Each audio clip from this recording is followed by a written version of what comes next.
With me, Yetta Gibson, tonight, one-on-one with the iconic daytime TV judge, Lynn Toler. And let me tell you, she doesn't mess around. I was supposed to do an interview today. I got dressed up, I washed my hair, slicked it back, and then I have on a matching outfit. I even had high heels. I was going to wear them all out, was ready to go. It took some time to finally make this interview happen with Judge Lynn Toler. And then she called, she got sick. I canceled on you.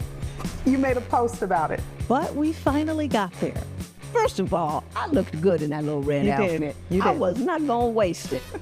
And since I was dressed, I had done my hair. So I thought, since I got dressed up, somebody got to look at it.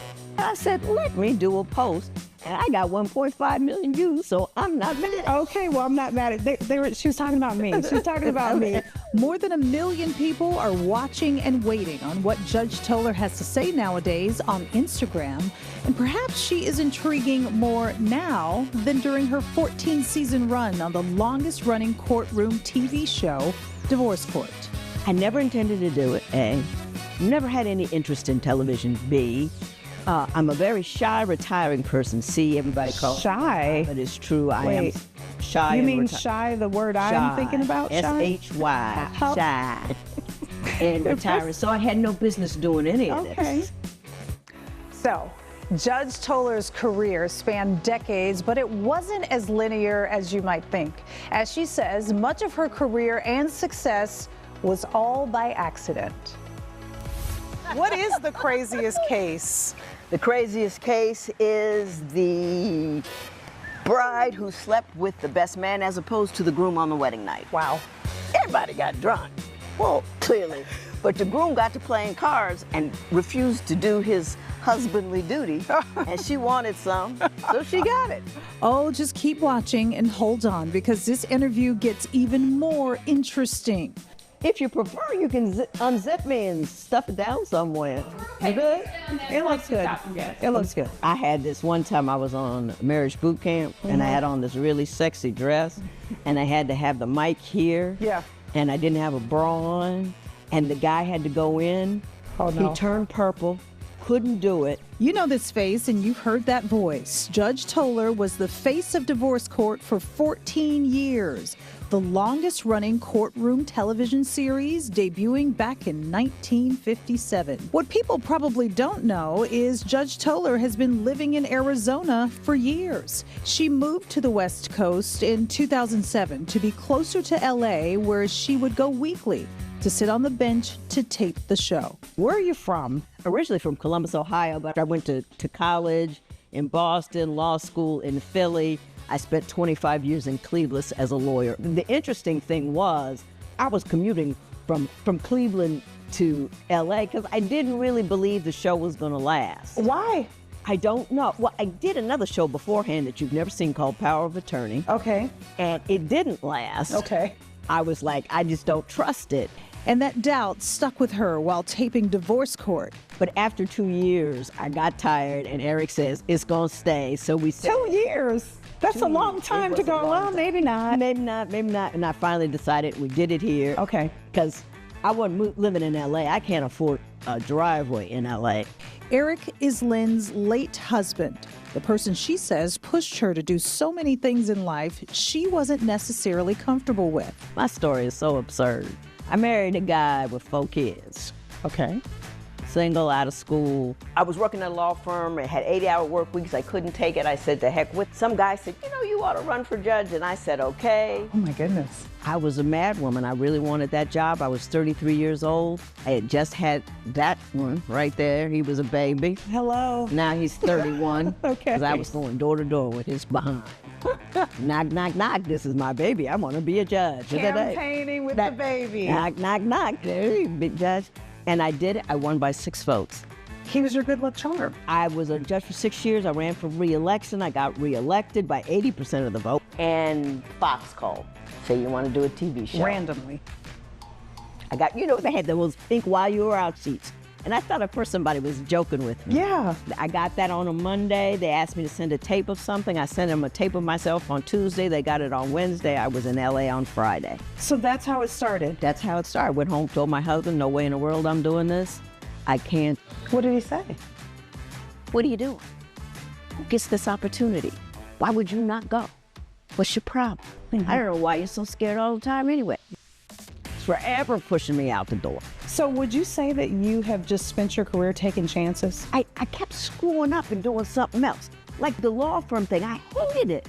I mean, I should have been a doctor, but I got to Harvard and just decided to party. It's not a party school, but that's what I did. Right. And so, I got to do something. So I took the LSAT. No love of the law, just did it. And then boom. And then boom. And then I got married to a guy with a whole bunch of kids and a longer job. And I said, well, I can't do this anymore. Let me be a judge. So I became a judge. What do you make of that kind of journey in life as far as people watching this going, wow? You know, the thing is, when you fall down, look around where you are. Because I fall down a lot. I always call myself an accidental overachiever who has failed up backwards for decades. Failed up ass backwards. For decades. Wow, that is good. Judge Toller, the accidental achiever, secured her spot on the bench for more than a decade, likely because of her very unique way of settling disputes of divorcing couples. Let me tell you, I was sitting in front of the TV many years watching this, not knowing that it was all an accident. Just a boo-boo. Did you like exactly how you did the show? There are 7 shows that I would take back. Okay. I taped them all on the same day. Okay. My husband was sick and I was worried about him. Okay. I yelled at everybody all day long and nobody quite knew what was wrong with me. I didn't know what was wrong with me. Then I realized he wasn't feeling well and I wasn't home. You were affected. So I was upset about it.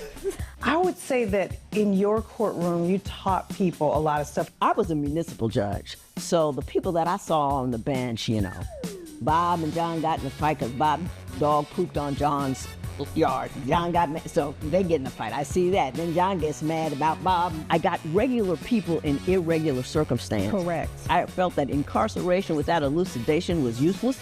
So if you came before me, you had to hear about it. She used her gift off the show, getting people to think and maybe even change their lives. I would get young women in there, 18, 19, 20, got 3 kids, stealing food. Can't help her then. Right. So I went to a breakout school for young kids, and I'd stay with them for a year. When your grades like, what are you doing? What's happening? I found out they didn't get hugged. Oh, wow. So I used to stand behind them and hug them. Judge Toller also used her unique wisdom to author several books. Her knowledge, she says, came from what she was taught growing up. My father had a crazy IQ, and my mother had a crazy EQ. She saw that I was shy and retiring and frightened, and she taught me processes and procedures to take whatever I am feeling, determine whether or not it's the feeling I need to do the thing I need to get done, and if it's not, I discard it and replace it. You got to be a life coach. I do like telling people what to do. You have to. Well, I'm starting a new podcast, and this is going to be part of the job. Oh, yeah. I want to be on it. Okay, absolutely. I need help, but You but I want you to be mild because sometimes I'm like, No, I'll be cool. You cool. I'll be cool. That podcast is up and running now. It's called Feeling on Purpose, and in true Judge Toller fashion, has some unforgettable standout moments. I want you to feel better, I really do. But when I use that term better, I'm using it as an adverb and not an adjective. Yes, I want you to feel happy. I want to feel happy, but I think it's more important that we all feel intelligently and purposefully. There's a lot more to her story. In my opinion, it deserves a show of its own. But for now, Lynn, the shy gal who somehow, she says, slipped up and became a lawyer, somehow an elected judge, and just by chance, an unforgettable TV judge, an author, a podcaster, a wife and mom, she's still hoping to continue to make people stop and think. What I do on my social media is I try to get everybody to think something, feel something, and laugh a little bit. But I always have a lesson to my posts, and it has to do with my feelings. And I end them with a Tollerism just to say, hey, if we start thinking and feeling this way, we can be a little better. So you're trying to change things. Yeah, just tune it up, and then pass it around. I love this. I love her. Again, Judge Toller's new podcast called Feeling on Purpose with Judge Lynn Toller is now available on streaming platforms.